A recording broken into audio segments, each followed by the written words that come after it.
Assalamualaikum warahmatullahi wabarakatuh, Sobat Rini Channel Education. Semoga semakin hari semakin bersemangat untuk beredukasi. Video kali ini kita akan bahas aneka bentuk ujian sekolah. Yang kali ini kita akan fokus pada bentuk ujian portofolio. Jika sekolah Bapak dan Ibu memutuskan untuk bentuk ujiannya nanti berupa portofolio, maka sudah seharusnya sejak awal tahun pelajaran informasi tentang ujian tersebut dengan bentuk portofolio telah disampaikan kepada siswa. Kelebihan dari portofolio adalah dapat menilai banyak kompetensi dasar, akan tetapi membutuhkan durasi waktu yang panjang atau lama. Pengertian dari portofolio sendiri adalah penilaian berkelanjutan berdasarkan kumpulan informasi yang bersifat reflektif, integratif yang menunjukkan perkembangan kemampuan peserta didik dalam satu periode tertentu. Bentuk-bentuk ujian portofolio sendiri itu berbeda-beda. Yang pertama adalah portofolio kerja, merupakan semua koleksi hasil kerja pada suatu mata pelajaran atau kompetensi pada periode waktu tertentu. Portofolio dokumentasi itu adalah koleksi hasil kerja atau produk siswa pada suatu mata pelajaran pada satu periode waktu tertentu yang berisi hasil kerja pilihan terbaik yang diajukan untuk dinilai.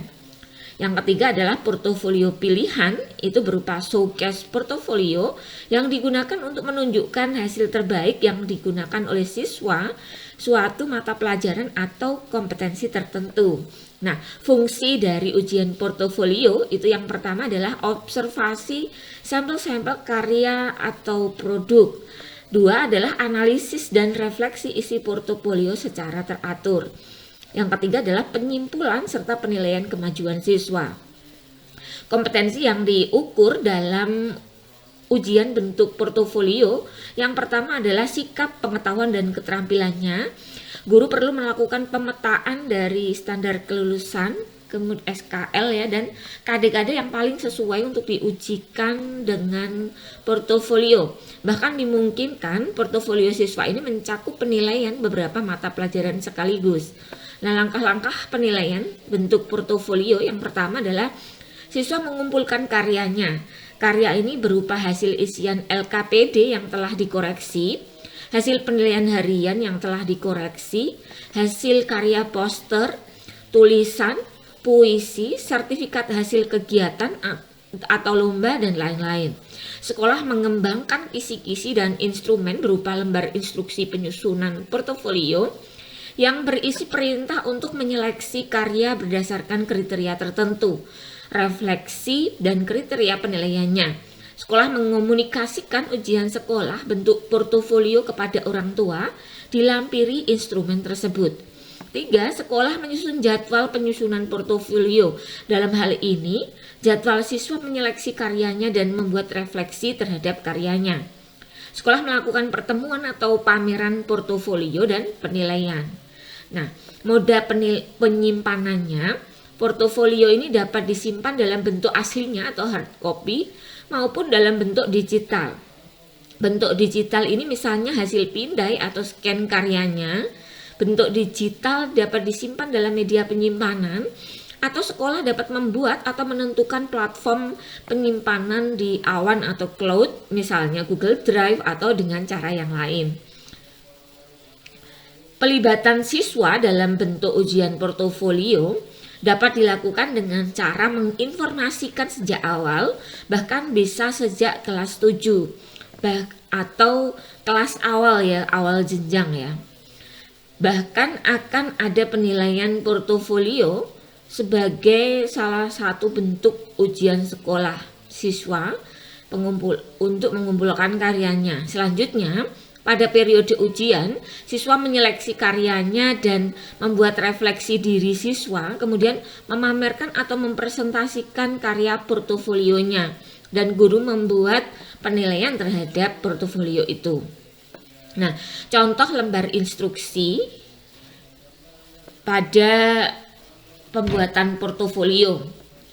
Instruksi yang pertama, tentunya kamu atau peserta didik telah memiliki kumpulan karya sejak kelas 7. Ini adalah untuk jenjang SMP ya, 7, 8, 9. Untuk jenjang SMA atau SMK tentu ini karyanya dimulai dari sejak kelas 10 ya.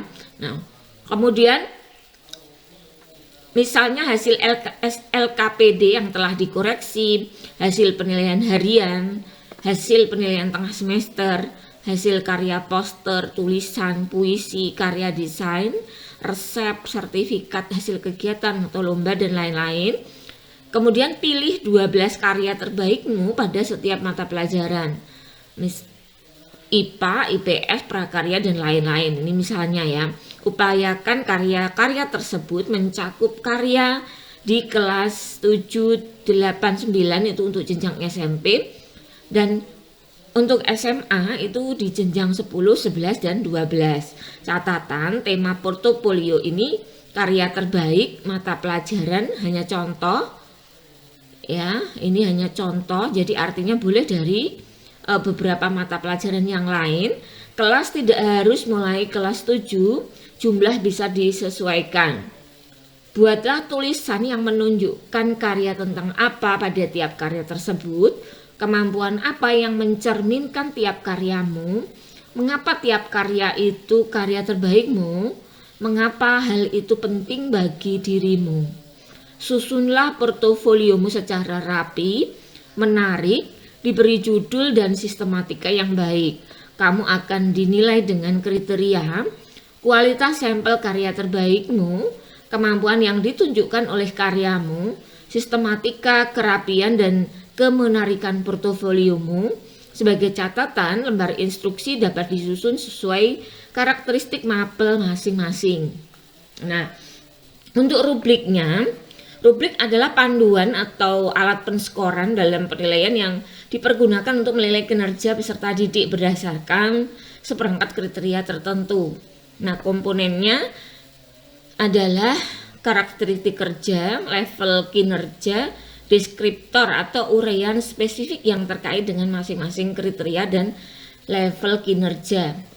Nah, jenis rubrik itu adalah yang pertama rubrik analitik, menekankan penilaian pada capaian kinerja siswa berdasarkan masing-masing kriteria, dapat menyediakan umpan balik khusus pada aspek yang dinilai.